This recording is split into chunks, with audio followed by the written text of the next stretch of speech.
क्या आपने कभी उन लोगों से धोखा खाया है जिन्हें आप प्यार करते थे? अगर नहीं तो आप बहुत लकी हैं। हेलो, मेरा नाम क्लोई है। I was really looking forward to a great date that day, क्योंकि उस दिन एंडी और मुझे मिले हुए पूरे 1 साल हो गए थे। इसलिए मैंने उसे एक गिफ्ट देने का सोचा। मैं उसके लिए एक अच्छी सी घड़ी खरीदने के लिए कई महीनों से पैसे बचा रही थी। मैं एंडी को सरप्राइज देना चाहती थी। वो बहुत टाइम से एक घड़ी लेना चाहता था। हमने एक कैफे में अपनी एनिवर्सरी सेलिब्रेट की और फिर मैंने उसे अपना गिफ्ट दिया। घड़ी देखकर एंडी बहुत खुश हो गया और उसने तुरंत उसे पहन लिया। मैं इंतजार कर रही थी कि शायद वो भी मुझे कुछ देगा, लेकिन उसने मुझे कुछ भी नहीं दिया। सब कुछ वैसे नहीं हो रहा था जैसे कि मैंने सोचा था। एंडी थोड़ा परेशान लग रहा था। सब ठीक है ना? एक्चुअली हमें ब्रेकअप कर लेना चाहिए। व्हाट? मेरे पैरों के नीचे से जमीन खिसक गई। मुझे अपने कानों पर यकीन नहीं हो रहा था और सबसे बुरी चीज तो ये थी कि एंडी ने मुझे इसका रीजन भी नहीं बताया। वो चुपचाप उठकर वहाँ से जाने लगा, लेकिन मैंने उसका हाथ पकड़ लिया। मैं एंडी को बहुत चाहती थी और उसे खो नहीं सकती थी। मैंने अपनी इज्जत की भी परवाह नहीं की और उसे मेरे साथ रहने की भीख मांगने लगी, लेकिन वो तस से मस नहीं हुआ और अपना हाथ छुड़ाकर वहाँ से चला गया। मैं वहीं टेबल पर अकेली रह गई। मुझे यकीन नहीं हो रहा था कि एंडी मुझे छोड़ सकता है। वो मेरे साथ ऐसा क्यों कर रहा था? आखिर क्यों? कैफे से निकलने के बाद मैं बारिश में फंस गई और एक गुजरती हुई कार ने मेरे ऊपर कीचड़ फेंक दिया। It seemed like that day couldn't get any worse, लेकिन शायद मैं गलत थी। घर आने के बाद मॉम ने मुझे अपने कपड़े खराब करने के लिए डांटना शुरू कर दिया और हमारी लड़ाई हो गई। मैंने अपना ध्यान भटकाने के लिए लैपटॉप ऑन कर यूट्यूब खोल लिया। वहाँ पर भी मुझे बस कपल्स के वीडियोस ही दिखाई दे रहे थे। That was the last straw for me. मैंने लैपटॉप बंद किया, अपना रेनकोट डाला और बाहर निकल गई। मैं बारिश में रोते हुए शहर भर में भटक रही थी और मुझे ये भी नहीं पता था कि मैं कहाँ जा रही हूँ। एक बार तो मैं खम्बे से टकराते टकराते बची। तब जाकर मैं रुकी और मैंने ऊपर देखा। अचानक मुझे उसके ऊपर एक डॉल्फिनेरियम का पोस्टर दिखाई दिया। वो थोड़े टाइम पहले ही हमारे शहर में खुला था और वहाँ हर रात शो होता था। It felt like it was fate. मुझे जानवरों से बहुत प्यार था, इसलिए मैंने खुद को डिस्ट्रैक्ट करने के लिए अगले दिन वहाँ पर जाने का फैसला किया। वो शो बहुत अच्छा था। डॉल्फिन्स के स्टंट्स देखकर मेरी सांस रुक जा रही थी। परफॉर्मेंस खत्म होने के बाद सबको डॉल्फिन्स के साथ स्विम करने के लिए इनवाइट किया गया। थोड़ी देर सोचने के बाद मैंने फाइनली ये करने की हिम्मत जुटा ली। After all I had brought a swimsuit with me just in case. शुरू में मुझे डर लग रहा था। वो डॉल्फिन्स बहुत बड़ी थी, लेकिन वो कितनी फ्रेंडली थी। जल्दी ही मैं रिलैक्स्ड हो गई। मैंने नहीं सोचा था कि वो मुझे इतना अच्छा लगेगा। स्विमिंग के बाद मुझे काफी अच्छा फील हो रहा था। ऐसा लग रहा था कि डॉल्फिन्स ने मेरी कुछ टेंशन कम ही कर दी। अगले दिन मैं वापस डॉल्फिनेरियम आई। मैं पूल के पास गई और अचानक देखा कि एक लड़की डॉल्फिन से घिरी हुई थी। आई वॉज अमेज्ड कि वो उनको कैसे हैंडल कर पा रही थी। मैं उससे बात करना चाहती थी, लेकिन स्विमिंग करने के बाद वो खुद ही मेरे पास चली आई। हाय, तुम्हें डॉल्फिन्स पसंद है? मैंने कल तुम्हें यहाँ पर देखा था। एक लड़के ने एक्चुअली मुझे धोखा दिया था और डॉल्फिन्स की वजह से मुझे अपना स्ट्रेस कम करने में हेल्प मिलती है। हम बातें करने लगे। उस लड़की ने अपना नाम डायना बताया। उसने कहा कि वो मेरी हालत समझ सकती है, क्योंकि एक टाइम पर उसके साथ भी ऐसा कुछ हुआ था। Diana had suffered a great loss and it was the dolphins who helped her cope up with it. जब हमारे यहाँ डॉल्फिनेरियम नहीं खुला था, तब वो उन्हें देखने के लिए दूसरे शहर जाती थी। वो एक्चुअली एक प्रोफेशनल डॉल्फिन ट्रेनर बनने की सोच रही थी। That is so cool. मुझे यकीन है तुम कर लोगी। उस दिन के बाद से हम अक्सर एक दूसरे से मिलने लगे और हमारे बीच बातें शुरू हो गई। हम एक ही टाइम पर डॉल्फिनेरियम आते थे और डॉल्फिन्स के साथ स्विमिंग करते थे। उसके बाद हम शहर में घूमते थे या अलग अलग कैफेज में हैंग आउट करते थे। थोड़ी टाइम पहले तक मुझे लग रहा था कि अब मैं शायद किसी पर ट्रस्ट नहीं कर पाऊंगी, but I had found a new friend in Diana. एक दिन जब वो डॉल्फिनेरियम आई तो काफी खुश लग रही थी। उसने कहा कि यंग डॉल्फिन ट्रेनर्स के लिए एक स्कूल खुला है और हम दोनों को वहाँ पर अप्लाई करना चाहिए। वाओ, ऑफ कोर्स मैं तुरंत मान गई। हमारी फर्स्ट क्लास अगले ही दिन थी। It was taught by a teacher called Jeff. उन्होंने हमारे ग्रुप को सेफ्टी रूल्स समझाए और कई बेसिक टेक्निक्स दिखाई। उसके बाद हम पूल के किनारे खड़े होकर अलग अलग मूवमेंट्स की प्रैक्टिस करने लगे। जेफ अभी हमें पानी में जाने नहीं दे रहे थे। That really annoyed me. After all मैं पहले कई बार डॉल्फिन्स के साथ स्विमिंग कर चुकी थी और मुझे तो कोई परेशानी नहीं हुई थी। क्लास के बाद डायना और मैं एक कैफे गए और मैंने उससे हमारे ट्रेनर की शिकायत करनी शुरू कर दी। हम पानी में क्यों नहीं जा सकते? That is so wrong. उन्हें हमसे ज्यादा अच्छे से पता है कि क्या सही है और क्या गलत। हमें उन पर और उनके एक्सपीरियंस पर भरोसा करना होगा। उसकी बात पर मैंने बेवजह मुस्कुराते हुए कहा, actually I have big trust issues. अचानक मुझे कुछ जलने की बू आई। सारे विजिटर्स एक दूसरे का चेहरा देखने लगे। कुछ देर तक वैसे ही सन्नाटा छाया हुआ था और फिर रूम में जोरदार आग की लपटें आने लगी। वो किचन से निकल रही थी और तेजी से पूरे कैफे में फैलती जा रही थी और टेरिबल फायर स्टार्टेड। वो देखकर मैं इतनी शॉक थी कि अपनी जगह से हिल भी नहीं पा रही थी। फायर अलार्म बजना शुरू हो गया और लोग घबराकर एग्जिट की तरफ भागने लगे। मैं इतनी लॉस थी कि वहाँ पर बैठकर आग को देखती रह गई और आग की लपटें ऑलरेडी टेबल्स की ओर बढ़ना शुरू हो गई थी। तभी अचानक डायना ने मेरा हाथ पकड़ा और मुझे खींचते हुए अपने साथ ले गई। वो कॉन्फिडेंस के साथ मुझे इमरजेंसी एग्जिट से कैफे से बाहर ले आई। मैं ये देखकर हैरान थी कि वैसी इमरजेंसी वाली सिचुएशन में भी डायना बिल्कुल नहीं घबराई। She was so calm and composed। मैं बता नहीं सकती कि उसकी कितनी शुक्रगुजार थी मैं। आखिरकार उसने मेरी जान बचाई थी। उस वक्त मुझे समझ आ गया कि मैं उस पर आंख बंद करके भरोसा कर सकती हूँ। हम क्लासेस जाते रहे और फिर डॉल्फिन्स के साथ हमने स्विमिंग भी शुरू कर दी। जेफ हमें हर तरह के डिफिकल्ट टास्क देते रहते थे। शुरू में मैं अपने ट्रेनर की बात नहीं सुनती थी और फेल होने पर उन पर ही गुस्सा होती थी, लेकिन फिर मैंने डायना की एडवाइस मानकर ट्रेनर पर भरोसा करने का फैसला किया। एंड यू नो व्हाट, जब मैंने एग्जैक्टली वही करना शुरू कर दिया जैसा वो कहते थे, तब चीजें अपने आप ठीक होनी शुरू हो गई। एक दिन मैं डॉल्फिन्स की पीठ पर खड़ी होने में कामयाब हो गई। मैं ज्यादा देर तक उनकी सवारी नहीं कर पाई, फिर भी मुझे तो बहुत अच्छा लगा। डॉल्फिन्स और डायना की बदौलत मैं एंडी के धोखे के बारे में सब कुछ भूल गई। At least that's what I thought until something happened। उस दिन ट्रेनिंग के बाद डायना ने मुझे डॉल्फिनेरियम कैफे चलने को बोला। हम आम तौर पर वहाँ नहीं जाते, इसलिए मुझे थोड़ी सी हैरानी हुई। You know, मैं तुम्हें अपने बॉयफ्रेंड से मिलवाना चाहती हूँ। वो बहुत अच्छा है। मुझे यकीन है कि तुम्हारी उससे बनेगी। उसने आज ही क्लासेस के बाद मुझे पिक करने का वादा किया है। कैफे में आने के बाद हमें खाली टेबल देखकर वहाँ पर बैठ गए।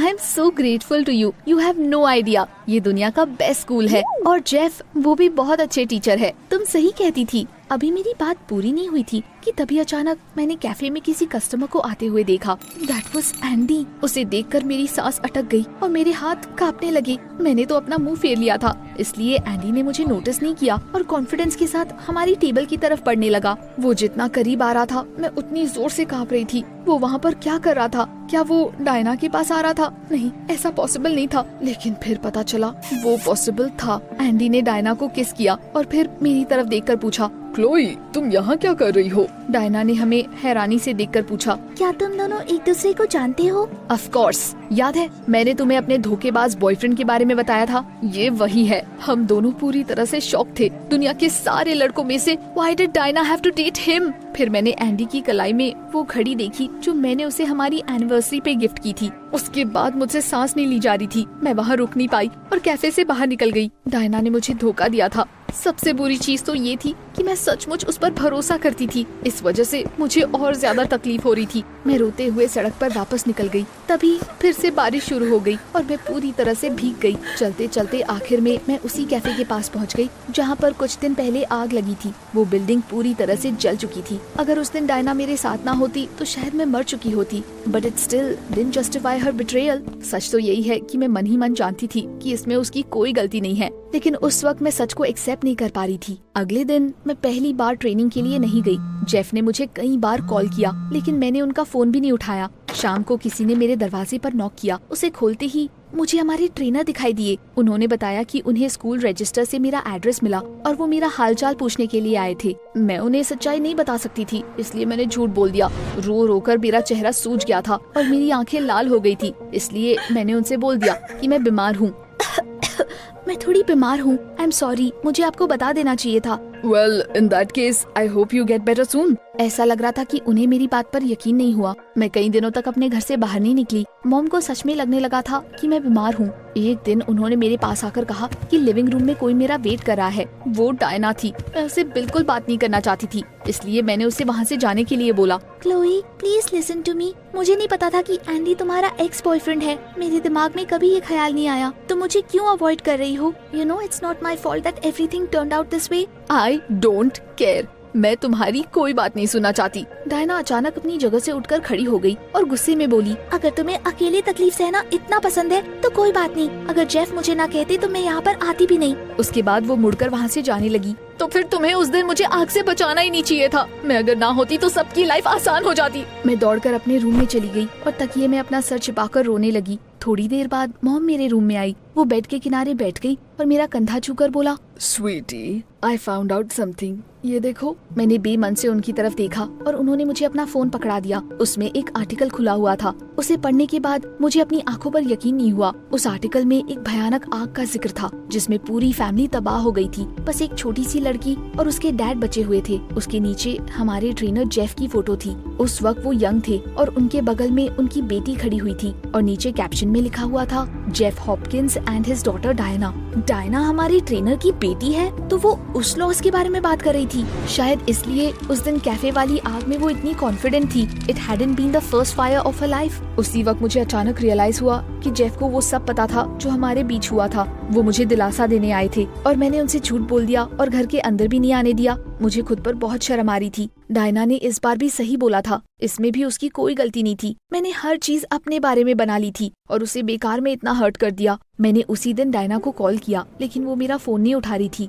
मुझे लगा था कि ऐसा ही कुछ होगा, लेकिन मैं हार मानने वालों में से बिल्कुल भी नहीं थी। मेरे दिमाग में एक जबरदस्त आइडिया था और मुझे उम्मीद थी कि वो काम करेगा। अगले दिन मैं सुबह सुबह डॉल्फिनेरियम गई और वहाँ पर मुझे जेफ मिले। आई एम रियली सॉरी, मुझे उस एक्सीडेंट के बारे में सब कुछ पता चल चुका है। आप दोनों को कितना कुछ सहना पड़ा था। I really let Diana down and want to make up for it. क्या आप मेरी मदद करोगे? मैंने जेफ को डिटेल में अपना प्लान बताया और वो मेरी मदद करने के लिए राजी हो गए। जब डायना ट्रेनिंग सेशन के लिए आई तो हमने बस उसके लिए एक शो किया। जेफ ने बहुत मेहनत की। डॉल्फिन्स ने डायना के फेवरेट म्यूजिक पर परफॉर्म किया। They jump through the hoops, danced and even sang। Diana performance से अपनी नजर हटा ही नहीं पा रही थी। आखिर में मैंने मेन स्टंट किया। मैं डॉल्फिन्स की पीठ पर खड़ी हो गई और मेरे हाथ में एक साइन था जिस पर लिखा था, आई एम सॉरी। हमने पूल का एक पूरा चक्कर लगाया और फिर मैं तैरकर डायना के पास गई। आई एम रियली सॉरी, मैं कितनी बड़ी इडियट हूँ। जो कुछ भी हुआ उसमें तुम्हारी कोई गलती नहीं थी। उसने मुझे अपना हाथ देकर पानी से निकाला। You know, मुझे ये बिल्कुल भी आइडिया नहीं था कि एंडी ने मेरे लिए किसी लड़की से ब्रेकअप किया है। हमें डेट करते हुए काफी टाइम हो गया, so at least he dated both of us for a brief period। कुछ दिन पहले मैंने उसे सारी सच्चाई उगलवा ली थी। ऑफ कोर्स उसके बाद मैंने उसे डंप कर दिया। मैं किसी चीटर को डेट नहीं करूंगी।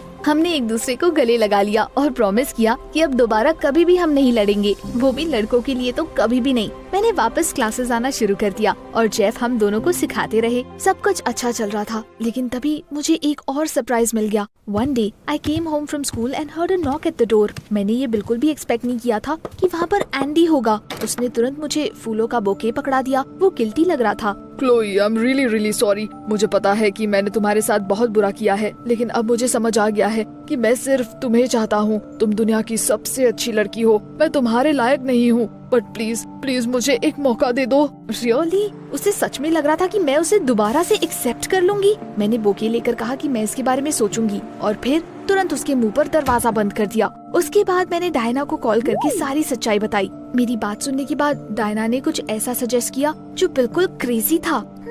चलो उससे बदला लेते हैं। You will agree to date him and then dump him when he expects it the least। तुम्हें ये ऐसे करना है जिससे वो सचमुच हर्ट हो। शुरू में मुझे ये ठीक नहीं लग रहा था, लेकिन फिर मैंने सोचा why not? एंडी को भी तो फील होना चाहिए कि उसने जो किया था वो कितना गलत था। मैंने उसे वापस कॉल करके कहा कि मैं उसे मिलना चाहती हूँ। अगले दिन हम डेट पर गए। एंडी मेरे साथ बहुत अच्छे से पेश आ रहा था और मुझे रानी की तरह ट्रीट कर रहा था। हमने हर दिन मिलना शुरू कर दिया। एक दिन हम पार्क में बैठे हुए थे, तभी उसने हमारे पास रिलेशनशिप के बारे में बात करनी शुरू कर दी। I am so glad that you forgive me. मैंने बहुत सी गलतियाँ की है, लेकिन अब सब ठीक हो जाएगा। बाय द वे, क्या तुम कल मेरे पेरेंट्स से मिलोगी?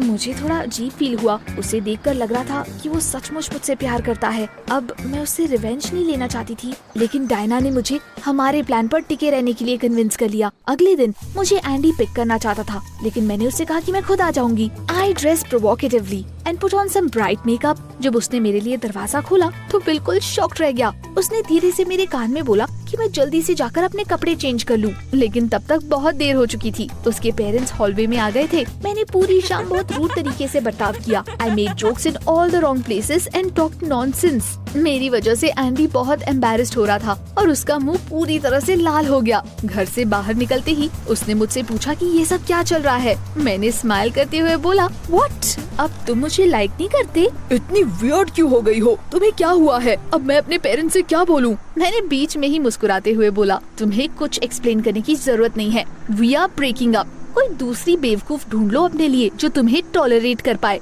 एंडी इतना कंफ्यूज था कि अपनी जगह पर खड़ा का खड़ा रह गया। उसने मुझे हैरानी से देखा और थोड़ी देर बाद उसे समझ आया कि असल में उसके साथ हुआ क्या है। तुमने मुझसे बदला लिया है ना, तो फिर तुम मुझसे बेहतर कैसे हुई? मैं सच में बदल गया था और तुम्हारे लिए कुछ भी करने को रेडी था। But you are right, we are done. तभी अचानक जोर से बिजली कड़की और तेज बारिश होने लगी। I walked home alone but this time I didn't cry. अगले दिन डायना और मैंने एक कैफे में अपनी जीत सेलिब्रेट की, लेकिन मैं खुश नहीं थी। एंडी जो डिजर्व करता था वो तो उसे मिल गया, लेकिन पता नहीं क्यों अंदर ही अंदर मैं खुद को गिल्टी मान रही थी। क्या आपको लगता है मैंने सही किया, या फिर क्या मुझे रिवेंज नहीं लेना चाहिए था? नीचे कमेंट्स में मुझे बताएं।